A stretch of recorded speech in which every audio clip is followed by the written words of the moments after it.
Bon matin, aujourd'hui je te partage ma stratégie pour identifier un bon marché pour le co-living. Alors, première des choses, vous assurez qu'il y a une bonne demande locative. Donc, vous assurez que la ville dans laquelle vous voulez investir, il y a un bon essor démographique, il y a un bon essor économique.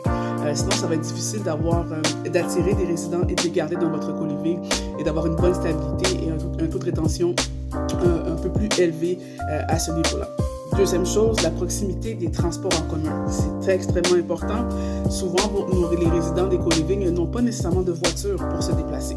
Donc, d'avoir un bon réseau de transport municipal dans votre ville que vous voulez vous établir, c'est très important parce qu'ils vont devoir aller travailler, ils vont devoir aller chercher leur épicerie, donc ils doivent se déplacer régulièrement. Donc, c'est très important d'avoir un transport municipal qui est très bien rodé, comme on dit.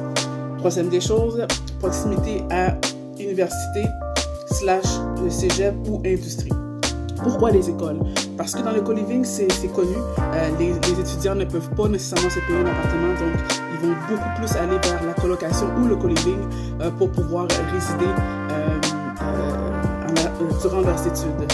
Pour ce qui est également des industries, c'est bon de faire des partenariats avec des compagnies locales, puisque c'est très compliqué maintenant avec la crise du logement d'avoir des logements pour leurs travailleurs. Donc d'avoir à ce moment-là des ententes de principe avec un co-living, c'est plus facile pour eux de retenir leur personnel. Donc voilà pour ma stratégie que j'utilise couramment pour pouvoir savoir si c'est un bon marché à investir pour un co-living. Si vous voulez avoir plus de contenu, je vous prie de liker la vidéo, de nous suivre sur nos réseaux sociaux à Résidence L'élan sur Facebook, Instagram et TikTok. Merci et bonne journée.